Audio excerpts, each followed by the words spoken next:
ஓம் சக்தி, ஓம் ஆதிபரா சக்தி, ஓம் சக்தியே, மருவூர் அரசியே. நல்லதே நினைப்போம், நல்லது மட்டுமே நினைப்போம். சக்தி வாக்கு பிள்ளைகளுக்கு இந்த ஆதி சக்தியின் ஆசீர்வாதம் என்றுமே முழுமையாக கிடைக்கும். என் அன்பு பிள்ளையே, இன்று உன் வராகி அம்மா கடும் கோபத்தில் உனக்கு ஒரு எச்சரிக்கையினை கொடுப்பதற்காக வந்திருக்கிறேன். முன்பெல்லாம் நான் கொடுத்தது போன்ற எச்சரிக்கை அல்ல இது. இந்த எச்சரிக்கையானது உனக்கான கடைசி எச்சரிக்கை. உன் வாழ்க்கை உனக்கு வேண்டுமென்றால் என் பிள்ளை, இன்று இந்த வராகி என்னுடைய கோபத்திற்கான காரணம் என்னவென்பதை தெரிந்து கொண்டு அதை நீ சரி செய்து கொள்ள வேண்டும்.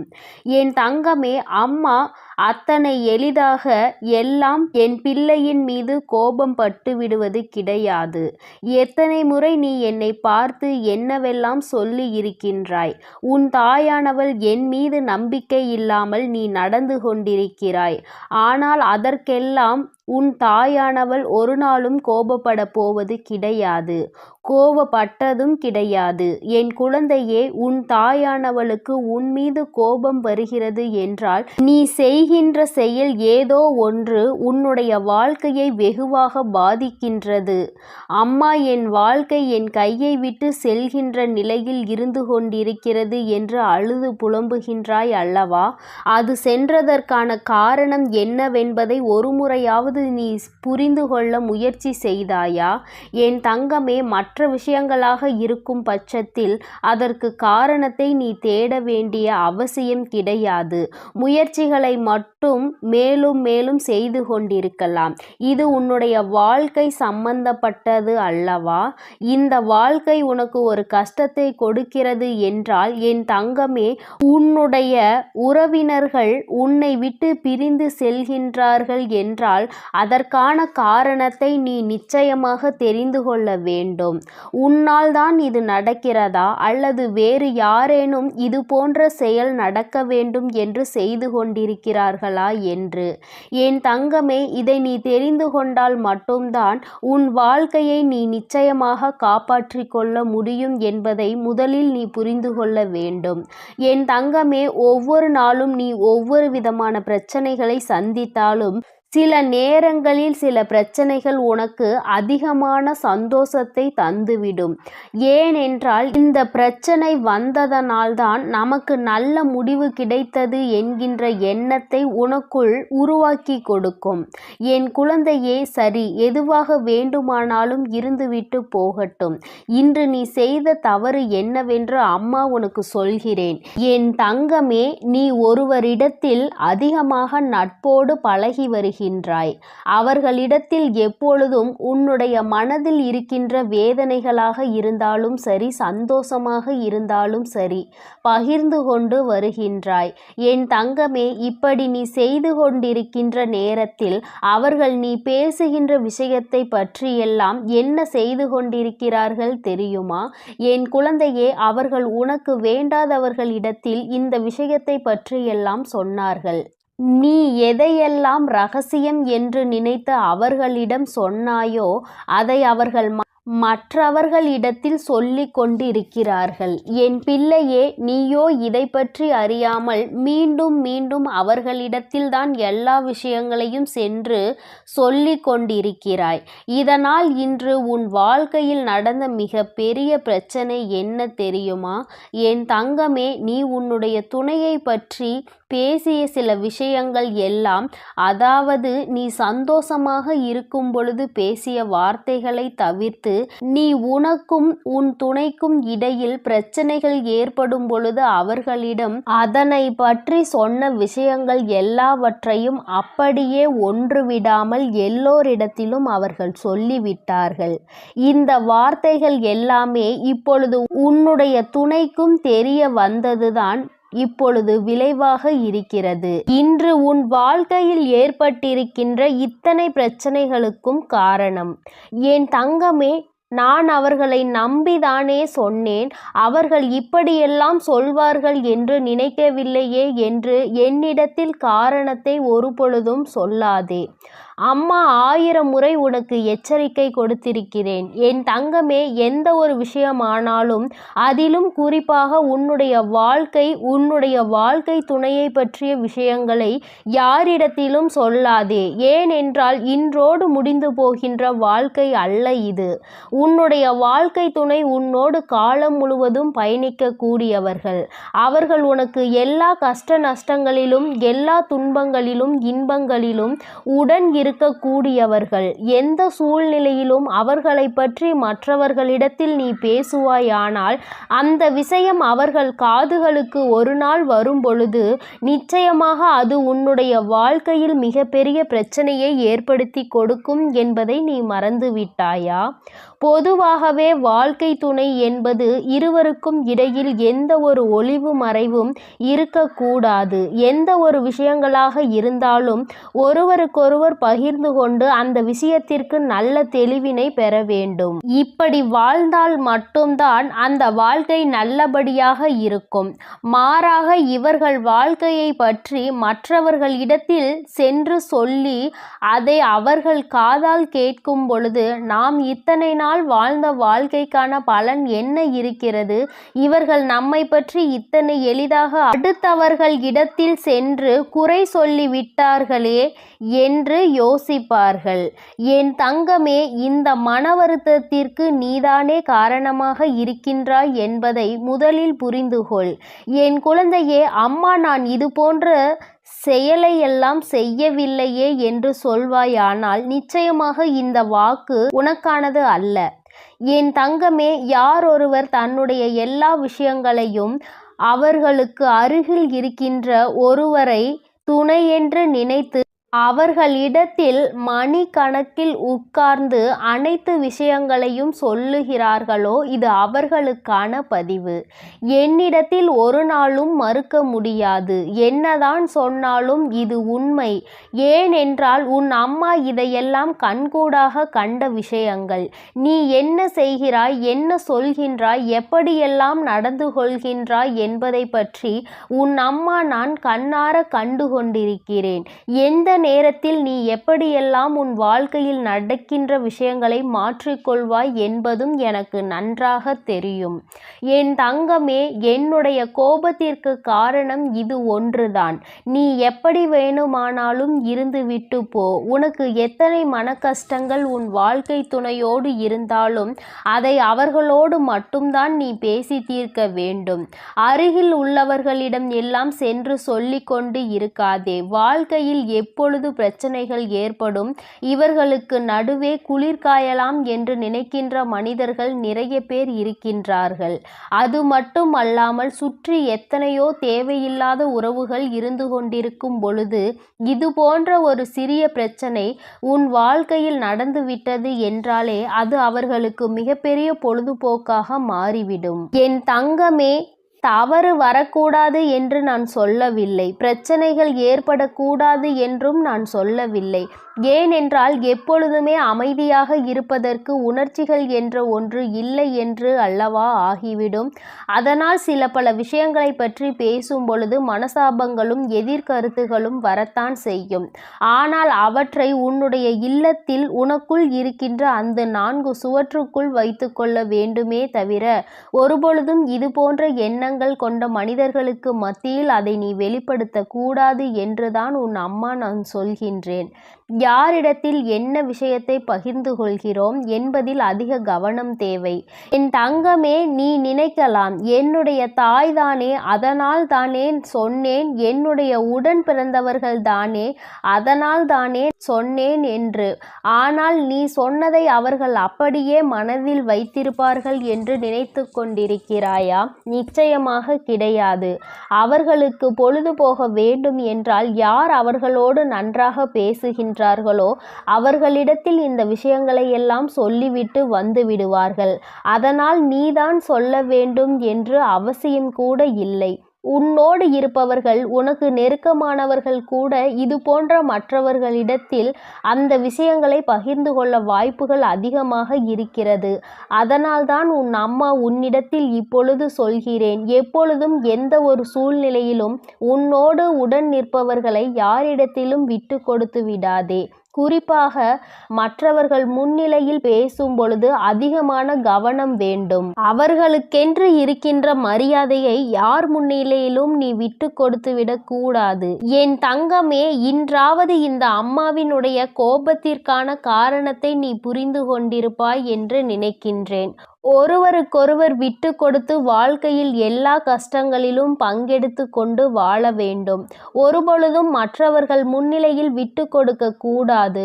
அவர்கள் என்னதான் சொன்னாலும் அதற்கு ஒருபொழுதும் தலை சாய்த்து விடக்கூடாது. காலம் முழுவதும் இவர்களோடு உனக்கு பயணம் இருக்கின்றது என்பது உறுதியானால் நிச்சயமாக இது போன்ற செயல்களில் நீ ஒருபொழுதும் ஈடுபட மாட்டாய். இதுவரை உன் வாழ்க்கை எப்படி இருந்தாலும் அதை பற்றி கவலை இல்லை. இனிமேலாவது இது போன்ற விஷயங்களை உன் வாழ்க்கையில் திருத்திக்கொள். தவறு உன் பக்கம் இருக்கிறது என்று தெரிந்தால் தயங்காமல் மன்னிப்பு கேள். யாரிடத்திலும் உன் கஷ்டங்களை சொல்லி ஆலோசனை தேடாதே. என் தங்க பிள்ளையே, உனக்காக இந்த வராகி அம்மா இருக்கும் பொழுது நீ எதற்காகவும் கலங்க வேண்டாம். எதை நினைத்தும் வருந்த வேண்டாம்.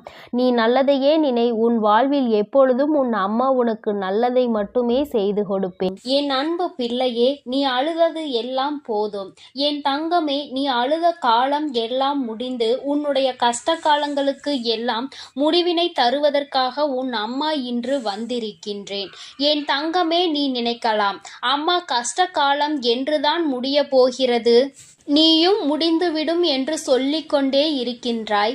ஆனால் என் வாழ்க்கையில் எந்த மாற்றங்களும் நடந்தது போல இல்லையே என்று என் பிள்ளை நீ நினைக்கின்றாய் அல்லவா? என் தங்கமே, ஒரு விஷயத்தை மட்டும் நீ தெளிவாக புரிந்து கொள்ள வேண்டும். வாழ்க்கையில் கஷ்டங்கள் என்பது நீயாகவே உனக்குள் சுமப்பது. கஷ்டங்கள் இல்லாத வாழ்க்கை என்று யாருக்கும் கிடையாது. அதை தன்னுடைய மனதில் சுமந்து கொண்டு செல்பவன் காலம் முழுவதும் அந்த கஷ்டத்தில் இருந்து மீண்டு வர முடியாமல் தவித்து நிற்கின்றான். யார் ஒருவர் இந்த கஷ்டங்களை தன்னுடைய அறிவுக்கு கொண்டு சென்று அதிலிருந்து நம்மால் எப்படி வெளிவர முடியும் என்று யோசிக்கின்றார்களோ அவர்கள்தான் அந்த கஷ்டங்களில் இருந்து மிக விரைவாகவே வெளியில் வர முடியும். இன்று உன் அம்மா இந்த தாயின் வாக்கினை கேட்கும் வரை உனக்காக நான் நிச்சயமாக காத்து கொண்டிருப்பேன் என்று சொன்னதற்கு ஒரு காரணம் இருக்கிறது. ஏனென்றால் என் குழந்தைக்கு விடியலில் எத்தனை நல்லதாக இருந்தாலும் 1008 குழப்பங்கள் 1008 மனக்கசப்புகள் என்று எப்பொழுதுமே மனவேதனையை சுமந்து திரிந்து கொண்டிருக்கின்றாய். அப்படி இருக்கின்ற உனக்கு வாழ்க்கையில் எது நல்லது எது கெட்டது என்று சரியான முடிவினை சரியான நேரத்தில் எடுக்க முடிவதில்லை. சரியான நேரத்திற்கு சரியான இடத்திற்கு செல்வதற்கு கூட உன்னால் முடியவில்லை. இது போன்ற சூழலில் இருக்கும் பொழுது முடிவுகளை மட்டும் எப்படி சரியாக எடுக்க முடியும்? என் குழந்தையே, நீ நினைக்கின்றாய், அது மட்டும் அல்லாமல் சுற்றி நடக்கும் அத்தனை விஷயங்களும் உனக்கு மனதிற்கு ஏதோ ஒரு நெருடலை என்னாலும் தந்து கொண்டே இருக்கிறது. எதுவாக இருந்தாலும் நாம் சமாளித்து கொள்ளலாம் என்ற எண்ணம் உனக்குள் இப்பொழுதுதான் வர தொடங்கி இருக்கின்றது. இத்தனை நாட்களும் நீ பட்ட கஷ்டங்கள் ஏராளம், நீ அனுபவித்த சோதனைகள் ஏராளம், மன குழப்பங்கள் ஏராளம். என் குழந்தையின் மனதிற்குள் ஒவ்வொரு விஷயத்தையும் போட்டு குழப்பிக் கொள்ளும் பொழுது நிச்சயமாக உன்னுடைய மனது என்ன யோசிக்கின்றது, எதை பற்றி சிந்திக்கிறது என்பதை ஒரு தாயாக என்னால் நிச்சயமாக உணர்ந்து கொள்ள முடியும். என் தங்கமே, ஒவ்வொரு நாளும் உனக்கு இருக்கின்ற அத்தனை விதமான எண்ணங்களையும் ஒன்று திரட்டி நீ சோகத்தின் வழியே நடக்க தொடங்குகின்றாய். ஆனால் அத்தனை கவலைகளையும் தூர எறிந்துவிட்டு சந்தோஷமான பாதையில் செல்ல வேண்டும் என்று நீ ஒரு நாளுமே நினைப்பதில்லை. ஒரு விஷயத்தை தெளிவாக புரிந்துகொள். தினமுமே விடியல் என்ற ஒன்று இருக்கிறது. இந்த விடியலில் உனக்கான வாழ்க்கை என்ற ஒன்றும் இருக்கிறது. அந்த வாழ்க்கையில் 1000 மனக்கசப்புகள் இருக்கிறது, 1000 சந்தோஷங்கள் காத்து கொண்டிருக்கிறது, கோப தாபங்கள் இருக்கிறது, மனவேதனைகள் இருக்கிறது, எல்லாவற்றிற்கும் தீர்வும் இருக்கிறது. அதனால் ஒவ்வொரு நாளும் இந்த வாழ்க்கை உனக்கென்று இருக்கிறது என்பதை புரிந்துகொள். எதிலிருந்து தப்பித்தாலும் இதிலிருந்து தப்பிக்க முடியாதல்லவா? இந்த வாழ்க்கையை சந்தோஷமாக நீ வாழ்ந்துதானே ஆக வேண்டும். இந்த வாழ்க்கையில் உனக்கு கிடைத்த பல நல்ல விஷயங்களை எல்லாம் உன்னுடைய மனதிற்குள் நீ வைத்துக்கொண்டு எதையெல்லாம் உனக்கு தேவையில்லாத விஷயங்களோ அவை எல்லாவற்றையும் தூர தூக்கி எறிந்துவிட்டு நீ எப்பொழுதுமே சந்தோஷமாக இருப்பதற்கு பழக வேண்டும். என் தங்கமே, சந்தோஷம் என்பது எங்கே இருக்கிறது என்று நீ யோசிக்காதே. என் தங்கமே, சந்தோஷம் என்ற ஒன்று எல்லோருக்குமே ஒரு நாள் வாழ்க்கையில் கிடைக்கும். அதற்கு முன்னால் ஏற்படக்கூடிய அனைத்து கஷ்டங்களுமே அந்த சந்தோஷத்தை உனக்கு வெளிக்கொண்டு வருவதற்காக தான் என்பதை நீ புரிந்து கொள்ள வேண்டும். என் குழந்தையே, ஒவ்வொரு நாளும் நீ ஒவ்வொரு விதமான கஷ்டங்களை அனுபவித்து அதிலிருந்து ஒவ்வொரு விதமான சந்தோஷங்களையும் சேர்த்துதான் கற்றுக்கொண்டு வெளியில் வருகின்றாய். இன்று உனக்கு நல்லதை பேசுகிறார்கள் என்று நினைப்பவர்கள் நாளையே உன் வாழ்க்கையில் கஷ்டங்களை கொடுக்கின்றார்கள். இப்படி ஒவ்வொரு நாளும் உனக்கு மன கஷ்டங்களையும் மனக்கசப்புகளையும் கொடுத்துவிட்டு அவர்கள் மட்டும் அங்கே நன்றாக இருக்க முடியும் என்று நினைக்கின்றாயா? உனக்கு கொடுத்த கஷ்டங்களை விட பல மடங்கு அதிகமான கஷ்டங்கள் அவர்கள் வாழ்க்கையில் அவர்களை தொடர்ந்து வரும் என்பதனை நீ மறந்து விடாதே. என் தங்கமே, எல்லோருக்குமே வாழ்க்கையில் சந்தோஷமும் துக்கமும் மாறி மாறி வருவது போல உனக்கு துக்கம் அதிகமாக வருகிறது, சந்தோஷம் குறைவாக வருகிறது என்று நினைக்கின்றாய். என் தங்கமே, முதலில் கண்ணீர் சிந்துவதை நிறுத்து. அதை உன்னுடைய மிகப்பெரிய பலவீனம். அந்த பலவீனம் உனக்குள் இருப்பதனால் என்னவோ வாழ்க்கை முழுவதும் என் குழந்தை நீ கண்ணீரையும் காயங்களையும் சந்தித்து கொண்டே இருக்கின்றாய். எப்பொழுதுமே கஷ்டத்தில் துவண்டு கொண்டிருக்கின்றாய். கஷ்டம், கவலை, கண்ணீர் என்றிருந்தால் அது உன் மீது அதிகமாக ஆசைப்பட்டு உன்னை ஒட்டி கொள்ளும். உன்னை விட்டு விலகி செல்ல அது நினைக்காது. எல்லாவற்றையும் தாண்டி உன்னால் வர முடியும் என்று எப்பொழுது நீ மனதார நினைக்கின்றாயோ அப்பொழுதுதான் இவை எல்லாம் உன்னை விட்டு நீங்க ஆரம்பிக்கும் என்பதை நீ புரிந்து கொள்ள வேண்டும். என் தங்கமே, கஷ்டகாலம் முடிய போகின்ற நேரம். உன் வாழ்க்கையில் உனக்கான பல நல்ல விஷயங்கள் எல்லாம் நடக்க தொடங்கும். இத்தனை நாட்களும் எந்த ஒரு செயல்பாடும் இல்லாமல் கிடந்த விஷயங்கள் எல்லாமே இனிமேல் உனக்கு நல்லபடியாக தொடங்கும். நல்ல நேரத்தை உனக்கு தெய்வம் உருவாக்கி கொடுக்கின்றது அல்லவா? இதைவிட சந்தோஷம் உனக்கு வாழ்க்கையில் வேறென்ன தேவைப்பட போகின்றது? எல்லோராலும் இது போன்ற தருணங்களை வாழ்க்கையில் சந்திக்க முடியாது. ஒரு சிலருக்கு மட்டுமே கிடைக்கின்ற பாக்கியம். அந்த பாக்கியம் இன்று என் பிள்ளையான உனக்கு கிடைத்திருக்கிறது. என் தங்கமே, உன்னுடைய கண்ணீரை தனக்கு சாதகமாக பயன்படுத்த ஒரு கூட்டமே அங்கே அலைமோதி கொண்டிருக்கின்றது. நீயும் அவர்களுக்கு ஏற்றாற் போல ஒருபொழுதும் நடந்து கொள்ளாதே. மனதை உருக்கி கண்ணீரை வெளியில் வழிகின்ற அளவிற்கு நிலை வந்தாலும் என் தங்கமே, உன்னுடைய கஷ்டங்களை நீ உனக்குள்ளே வைத்துக்கொண்டு தெய்வத்திடம் முறையிடு. தேவையில்லாத மனிதர்களிடம் எந்த ஒரு விஷயங்களையும் எப்பொழுதுமே பகிர்ந்து கொள்ளாதே. உண்மையான நட்பு, உண்மையான அன்பு என்று ஒரு உறவு இருக்கிறது என்றால் அவர்களிடத்தில் மட்டுமே நீ பகிர்ந்து கொள்ள வேண்டும். யார் ஒருவர் உன்னுடைய கஷ்டங்களை கேட்க காத்து கொண்டிருக்கிறார்களோ அவர்களிடத்தில் ஒரு நாளும் இது போன்ற விஷயங்களை நீ பேச துணியாதே. என் தங்கமே, ஆபத்தில் உதவி செய்ய வரமாட்டார்கள். ஆனால் நீ என்ன செய்கிறாய் என்பதை பார்த்து உன்னை கேலியும் கிண்டலும் மட்டும் எப்பொழுதுமே குறையாமல் செய்து கொண்டிருப்பார்கள். அவர்களினுடைய இந்த தவறான எண்ணங்களை அவர்களே அனுபவிப்பார்கள். அவர்களுக்கு அதற்கான தண்டனை கிடைக்கப் போகிறது என்பதை நீ முதலில் புரிந்து கொள்ள வேண்டும். மற்றவர்கள் முன்னிலையில் ஒரு நாளும் கண்ணீர் சிந்தி என் குழந்தையே, உன் வாழ்க்கையில் உனக்கு இருக்கின்ற கஷ்டங்களை வெளிப்படுத்தாதே என்று இந்த அம்மா உனக்கு சொல்கின்றேன். மிக முக்கியமான விஷயம் என்ன தெரியுமா? கணவன் மனைவி உறவுகளுக்கிடையில் 1000 பிரச்சனைகள் இருக்கலாம். ஆனால் அவை இன்று ஆரம்பித்து நாளை முடியும். ஒரு சிலருக்கு அடுத்த நொடியே முடிந்துவிடும். ஒரு சிலருக்கு 2 நாட்கள் எடுத்துக்கொள்ளும். ஒரு சிலருக்கு சில மாதங்கள் எடுத்துக்கொள்ளும். ஆனால் என் தங்கமே, நீ இந்த பிரச்சனைகளை எப்பொழுதும் வெளியில் சொல்லி உன்னுடைய மன கவலையை கொட்டி தீர்க்காதே. ஏனென்றால் இந்த உறவு என்பது இன்றோடு முடிய போவது கிடையாது. மீண்டும் அதிகமான அன்போடு தொடரக்கூடிய உறவானது இது. பிரச்சனைகளை வெளிக்காட்டி மற்றவர்களுக்கு அதன் மூலமாக குதூகலத்தை ஏற்படுத்துவதை விட, உன்னுடைய துணை மனவேதனை ஏற்படுத்துவதை விட ரகசியமாகவே வைத்திருந்தால் மீண்டும் இந்த உறவினுடைய ஒற்றுமை உனக்கு அதிகரிக்கும் என்பதை மறந்து விடாதே. யாரை பற்றிய ரகசியங்களையும் வெளியில் சொல்லாமல் இருக்க வேண்டும் என்றுதான் அம்மா சொல்கின்றேன். அதிலும் குறிப்பாக உன்னுடைய வாழ்க்கை துணை ரகசியங்களை எந்த ஒரு சூழ்நிலையிலும் வெளியில் சொல்லிவிடாதே. அதுவே உன் வாழ்க்கைக்கு மிகப்பெரிய அமைதியை கொடுத்துவிடும். என் செல்ல குழந்தையே, இந்த வராகி அம்மாவினுடைய ஆசீர்வாதங்கள் உனக்கு எப்பொழுதும் முழுமையாக கிடைக்கும். என் தங்கமே, அதனால் நீ எதற்காகவும் கலங்காதே, எதை நினைத்தும் வருந்தாதே. நீ நல்லதையே நினைத்தால் உன் வாழ்வில் எல்லாம் உனக்கு நல்லதாக மட்டுமே நடக்கும். என் அன்பு குழந்தையே, வெற்றி செய்தி உன்னை தேடி வந்திருக்கிறது. இந்த வராகி இன்று உனக்கு வெற்றி செய்தியினை மனமாற கொண்டு வந்திருக்கின்றேன். என் குழந்தையே, உன்னுடைய வேண்டுதல்கள் எல்லாம் இந்த தாயானவளிடம் பலித்து விட்டது. ஏன் தெரியுமா? நீ இந்த வராகி என்னுடைய அன்பினை முழுமையாக பெற்று விட்டாய். என் தங்கமே, நீ என் அன்பினை முழுமையாக பெற்றிருப்பதால் மட்டுமேதான் என் வாக்கினை உன்னால் கேட்க முடிகிறது. நீ ஒரு முறை சிந்தித்து பார், இந்த வராகியானவள் எப்படி உன் வாழ்க்கைக்குள் நுழைந்தாள், அவள் எப்படி இப்பொழுதெல்லாம் தினம் தினம் உன்னோடு பேசிக் கொண்டிருக்கிறாள் என்று. எல்லா பூஜைகளிலும் நீ யாருக்கு செய்தாலும் செய்யாவிட்டாலும் என்னை ஒருபோதும் நீ மறக்காமல் இருக்கின்றாய்.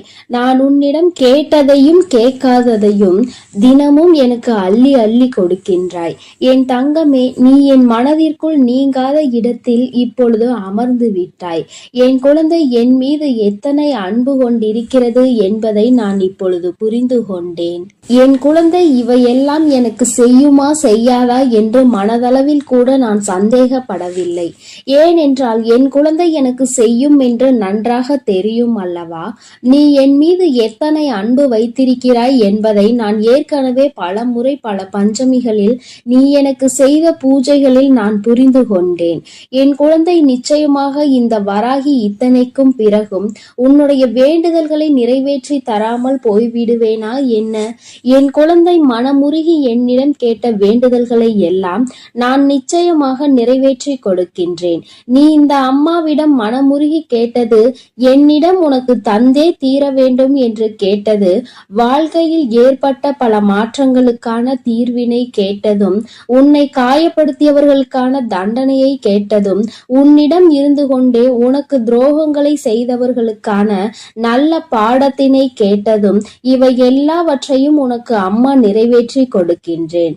என் குழந்தையே, நீ ஆசைப்பட்ட வாழ்க்கை ஒன்றை உன் கைகளில் ஒப்படைக்க கேட்டிருக்கின்றாய். அதையும் நிச்சயமாக உனக்கு நான் ஒப்படைக்கிறேன். உன்னுடைய ஆசையிலும் நியாயங்கள் இருக்கிறது. என் குழந்தையின் ஆசையினை நிறைவேற்றுவதுதானே என்னுடைய முதல் கடமையாக இருக்கின்றது. அப்படி இருக்கும் பொழுது நான் உன்னுடைய வேண்டுதலை நிறைவேற்றி தராமல் போய்விடுவேனா என்ன? என் தங்கமே, நீ இப்பொழுதிருந்து நினைக்க வேண்டும், நம் தாயானவளிடம் நாம் வைத்த வேண்டுதல் பலித்து விட்டது. நிச்சயமாக அவள் நமக்கு கேட்டதை எல்லாம் கொடுத்து விடுவாள். சந்தோஷத்தை நமக்கு இன்று கொடுத்து விடுவாள் என்று நீ என் மீது கொண்டிருக்கின்ற அந்த நம்பிக்கையை நான் நிச்சயமாக வீணாக்கி விட மாட்டேன். என் குழந்தையே, உன் வாழ்க்கையில் நீ ஒரு புதிய உறவை வரவேற்க தயாராகி கொண்டிருக்கிறாய் என்பதையும் நான் முன்கூட்டியே உனக்கு தெரிவித்துக் கொள்கிறேன். உனக்கு தெரிந்தவரோ தெரியாதவரோ, ஏற்கனவே அறிமுகமானவரோ அறிமுகம் இல்லாதவரோ, யாராக வேண்டுமானாலும் இருக்கலாம். ஆனால் உன் வாழ்க்கையில் புதிய உறவு ஒன்று வரப்போவதனை உன் அம்மா இன்று உனக்கு உறுதி செய்கிறேன். நீ அதிகபட்சமாக என்னிடம் கேட்கின்ற வேண்டுதல் நல்லதொரு வாழ்க்கை துணை, ஏற்கனவே அமைந்த வாழ்க்கை நல்லபடியாக அமையவிருப்பதும், இனிமேல் செய்ய போகின்ற தொழில், ஏற்கனவே நடத்தி கொண்டிருக்கின்ற தொழிலில் எல்லாவற்றிலும் நல்ல முன்னேற்றம், கல்வியில் சிறப்பான முன்னேற்றம், இவற்றையெல்லாம் என் குழந்தை என்னிடம் கேட்கின்றாய். என் குழந்தையே, ஒவ்வொருவரின் வேண்டுதலும் இந்த தாயானவளிடம் வலுப்பெற்று நிச்சயமாக நிறைவேறப் போகின்றது. எதற்காக வருந்தி நின்றாயோ, எதற்காக எத்தனை வேதனை பட்டாயோ, அதற்கான நல்லதொரு மருந்தினை நிச்சயமாக என்னிடம் இருந்து பெறப்போகின்றாய். உனக்கு கிடைக்கப் போகின்ற பதில் எல்லாமே உன் வாழ்க்கையில் இனிமேல் நடக்கின்ற நல்ல விஷயங்களை உனக்கு உணர்த்தி காட்டுவதற்காக மட்டுமே என்பதை நீ மறந்து விடாதே. எல்லா விஷயங்களும் உனக்கு கிடைத்தாலும் கிடைக்காவிட்டாலும் இனிமேல் நடக்க இருக்கின்ற நாட்களில் நீ அடைய நினைப்பதை நிச்சயமாக அடைந்து விடுவாய். இந்த வராகியினை துணையாக கொண்டு விட்டாய் அல்லவா? என் மீது நம்பிக்கையை அதிகமாக வைத்து விட்டாய் அல்லவா? அப்படி இருக்கும் பொழுது இனிமேல் உன் வாழ்க்கையில் நல்ல விஷயங்களை நடத்தி காட்டுவதுதானே என்னுடைய முழு பொறுப்பாக மாறியிருக்கின்றது. நான் ஒருபோதும் உன்னை கைவிட மாட்டேன். நான் இனிமேல் எப்பொழுதுமே உன் கையை விடவே மாட்டேன். விட வேண்டும் என்றும் நான் நினைக்கவும் மாட்டேன். நீ அதனால் என் மீது கொண்டிருக்கின்ற நம்பிக்கையை இதுவரை எப்படி வைத்திருந்தாயோ அதுபோல இனிமேலும் வைத்திருந்து இந்த தாயின் மீது நம்பிக்கை கொண்டு என்னை கையெடுத்து எப்படி வணங்கி இருக்கின்றாயோ அதுபோலவே இருந்துவிடு. என் தங்கமே, அனைத்தையும் மாற்றி உன் கைகளில் நான் கொடுத்து விடுவேன். அதுவரையில் இந்த பொறுமை உனக்கு மிகவும் அவசியமானதாக மாறிவிட்டது. வேண்டுதல்கள் பலித்து விட்டது என்று அம்மா வாக்குறுதி கொடுத்து விட்டேன். இனிமேல் அதனை நிறைவேற்றாமல் நான் ஒருபோதும் ஓய்ந்து விட மாட்டேன் என்பதை நீ நினைவில் வைத்துக்கொள். சந்தோஷம் என்பது பிரச்சனை இல்லாமல் வாழ்க்கையை வாழ்வதில் கிடையாது. எவ்வளவு பிரச்சனைகள் தான் வந்தாலும் அதை சமாளித்து வாழ்வதுதான் உனக்கான சந்தோஷம் என்பதை நீ புரிந்து கொள்ள வேண்டும். சந்தோஷம் தானாக வந்துவிடும் என்று நினைத்து விடாதே. அனைத்தையும் தாண்டி கிடைப்பதற்கு பெயர்தான் சந்தோஷம் ஆகும். என் குழந்தையே, அது இனி உன் வாழ்க்கையில் நிரந்தரமாக உனக்கு கிடைக்கப் போகின்றது. புன்னகையும் மௌனமும் எப்பொழுதும் மிகப்பெரிய ஆயுதங்களாக இருக்கின்றன. ஏனென்றால் புன்னகை பல பிரச்சனைகளை உனக்கு தீர்த்து வைக்கும். அதே சமயத்தில் மௌனம் என்பது பல பிரச்சனைகளை உனக்கு வரவிடாமல் தடுத்துவிடும். நீ சரியான இடத்தில் புன்னகைத்தால், நீ சரியான இடத்தில் சிரித்து விட்டாலே சிலருக்கு அந்த பிரச்சனைகள் எல்லாம் காணாமல் போய்விடும். உன் முகத்தில் இருக்கின்ற புன்னகை பலரின் ஒட்டுமொத்த மனநிலையையும் மாற்றிவிடும். அதனால் பிரச்சனைகள் முடிந்து விடுவதற்கு வாய்ப்புகள் பல இருக்கின்றது. அதே சமயத்தில் உன்னுடைய மௌனமானது பலரினுடைய பிரச்சனைகளை உன்னிடம் வரவிடாமல் தடுத்து நிற்கும். உன்னை சோதித்து பார்ப்பவர்கள், உன்னை தீண்டி பார்ப்பவர்கள் எல்லாவற்றையும் தாண்டி நீ உன்னுடைய வேலை என்னவோ அதை மட்டுமே செய்து கொண்டு மௌனமாக இருந்து விட்டால் உன் அருகில் வந்து நிற்பதுக்கு கூட அவர்களுக்கு துணிவு இல்லாமல் சென்றுவிடும். அவர்களே அவர்களை அவமானப்படுத்தியதற்கு சமமாக மாறிவிடும். அவர்களின் நடவடிக்கை என் குழந்தையின் வாழ்க்கையில் வெற்றியும் நிரந்தரமாக கிடைக்கும். தோல்வியும் வெற்றியும் நிரந்தரம் கிடையாது. ஆனால் இந்த வாழ்க்கையை நீ வாழ்வதற்காக முன்னேறுகின்ற இந்த போராட்டம் மட்டுமே உனக்கு எப்பொழுதும் நிரந்தரமாக இருந்து கொண்டிருக்கும். இதுவரை அப்படிதான் இருந்து விட்டது. இனிமேல் உன் வாழ்க்கையில் இந்த போராட்ட காலம் முடிந்து நீ நல்லதொரு வெற்றியின் படியில் அமரப் போகின்றாய். ஒவ்வொரு படியையும் நீ இப்பொழுது கடந்து வரும் பொழுது உனக்கான வெற்றி என்பது அங்கு நிர்ணயிக்க பட்டிருக்கிறது என்பதை நீ மறந்து விடாதே. வாழ்க்கையில் எதையும் நீ தேடி அலையாதே. உனக்கு தகுதி என்ற ஒன்று இருக்குமானால் நிச்சயமாக அதுவெல்லாம் உன்னை தேடி வந்துவிடும் என்பதையும் நீ மறந்து விடாதே. வாழ்க்கை நீ நினைத்தது போல ஒருபோதும் இருக்காது. ஆனால் நீ நினைத்தது போல அதனை மாற்றியமைக்க உன்னால் முடியும். அந்த சக்தி உனக்குள் இருக்கின்றது. அதற்கு முயற்சி எடுத்தால் மட்டுமே நடக்கும் என்பதை நீ மறந்து விடாதே. நீ எப்பொழுதுமே உன் மனதிற்குள் சரி, உன்னுடைய வாயிலும் சரி, உச்சரிக்க வேண்டிய ஒரே ஒரு வாக்கியம் என்ன தெரியுமா? என்னால் முடியும் என்பதுதான். என்னால் முடிகின்ற காரியம் வேறு யாராலும் முடியாது. நான் முடிக்கவில்லை என்றால் அது வேறு யாராலும் முடிக்க முடியாது என்ற தன்னம்பிக்கை உனக்குள் எப்பொழுதும் இருக்க வேண்டும். வெற்றிக்கு அருகில் வந்துவிட்ட பிறகு எப்பொழுதும் அதிலிருந்து நீ நழுவிவிடக் கூடாது. தனியாக இருக்கும் பொழுது எப்பொழுதுமே ஏதாவது ஒன்றை சிந்தித்துக் கொண்டிருப்பதும், எப்பொழுதும் கூட்டத்தோடு நிற்கும் பொழுது பேசுகின்ற வார்த்தைகளிலும் கவனமாக இருக்க வேண்டும். தனியாக இருக்கும் பொழுது தேவையில்லாமல் சிந்தித்து உன்னுடைய மனதினை அங்கும் இங்கும் அலைபாய விட்டு வேதனைப்பட்டு விடக் கூடாது. அதுபோல 10 பேர் இருக்கின்ற ஒரு கூட்டத்தில் சென்று நீ பேசுகின்றாய் என்றால் உன்னுடைய வார்த்தையில் மிகவும் கவனமாக நீ இருக்க வேண்டும். என் தங்கமே, ஏனென்றால் உன் வாயிலிருந்து வருகின்ற ஒவ்வொரு வார்த்தைக்கும் அர்த்தம் உண்டு. அது மிகவும் கூர்மையானது. நீ பேசிவிட்ட பிறகு நீ வருந்தினால் கூட மீண்டும் அதனை உன்னால் அள்ளி எடுக்க முடியாது என்பதை நீ புரிந்து கொள்ள வேண்டும். என் தங்கமே, உன்னிடம் உள்ள திறமையை நீ புரிந்து வைத்திருக்க வேண்டும். ஏனென்றால் என் குழந்தை, நீ அந்த முல்லை போன்றுதான் இருக்க வேண்டும். யார் உன்னை மிதிக்கின்றார்களோ, யார் உன்னை வாழ்க்கையில் அவமானப்படுத்த நினைக்கின்றார்களோ அவர்கள் கைகளிலே அந்த அவமானத்தை அவர்களே எடுக்கின்றபடிதான் நீ உன் வாழ்க்கையில் நடந்து கொள்ள வேண்டுமே தவிர ஒருபோதும் இந்த வாழ்க்கையை வெறுத்து அதை விட்டு செல்ல நீ மனதளவில் கூட நினைக்க கூடாது. நீ எனக்கு செய்த பூஜைகள் எல்லாம் இந்த தாயின் மனதை குளிர்வித்ததோடு மட்டுமல்லாமல் இந்த தாயானவளே உன்னை தேடி வரவும் அது வைத்திருக்கின்றது. நிச்சயமாக இனி எல்லாமே உன் வாழ்க்கையில் வெற்றி மட்டுமே. தாயானவளை நம்பிவிட்ட பிறகு இனி உனக்கு தோல்வி என்பது ஒருபோதும் கிடையாது.